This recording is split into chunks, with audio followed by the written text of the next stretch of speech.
ஆண்டவராகிய இயேசு கிறிஸ்துவின் இனிய நாமத்திற்கு மகிமை உண்டாவதாக. இன்று நாம் தியானிக்கக்கூடிய ஒரு நல்ல வசனமானது சங்கீதம் 23:6. என் ஜீவனுள்ள நாளெல்லாம் நன்மையும் கிருபையும் என்னை தொடரும். நான் கர்த்தருடைய வீட்டிலே நீடித்த நாட்களெல்லாம் நிலைத்திருப்பேன். என் அன்பு சகோதர சகோதரிகளே, இந்த மாதத்தின் கடைசி நாட்களில் நாம் வந்திருக்கிறோம். இந்த கடைசி நாட்களிலும் ஜீவனுள்ள நாளெல்லாம் நன்மையை கிருபையும் நம்மை தொடரும் என்று தேவன் சொல்கிறார். நன்மையினாலும் கிருபையினாலும் இந்த மாதம் முழுவதுமாய் தேவன் நம்மை நடத்தி வந்தார். அதை நாம் நினைக்க வேண்டும். இந்த அருமையான வசனம் நம் வாழ்க்கையில் தேவனுடைய நன்மையும் கிருபையும் எப்போதும் நம்மை தொடரும் என்று உறுதியாக்குகிறார். ஆனால் இது நமக்கு மட்டுமல்ல, நம் வாழும் சமூகத்தில் ஒரு பெரிய பொறுப்பை நினைவூட்டுகிறார்.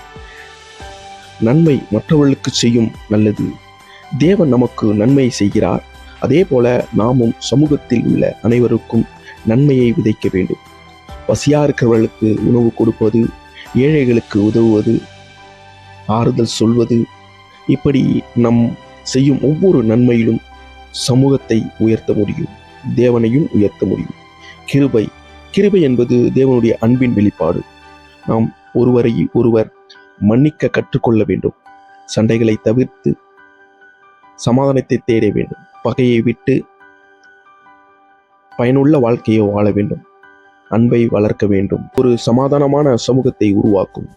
தேவனுடைய வீட்டில் நிலைத்திருப்பது, கர்த்தருடைய வீட்டில் நிலைத்திருப்போம் என்பது தேவனோடு இணைந்து வாழும் ஒரு வாழ்க்கையாகும்.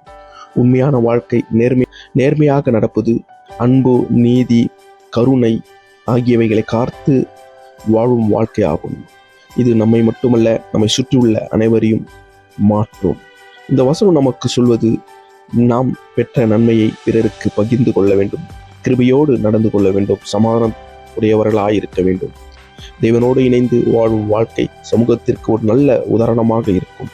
நாம் இந்த ஒரு பொருத்தனை செய்வோம்.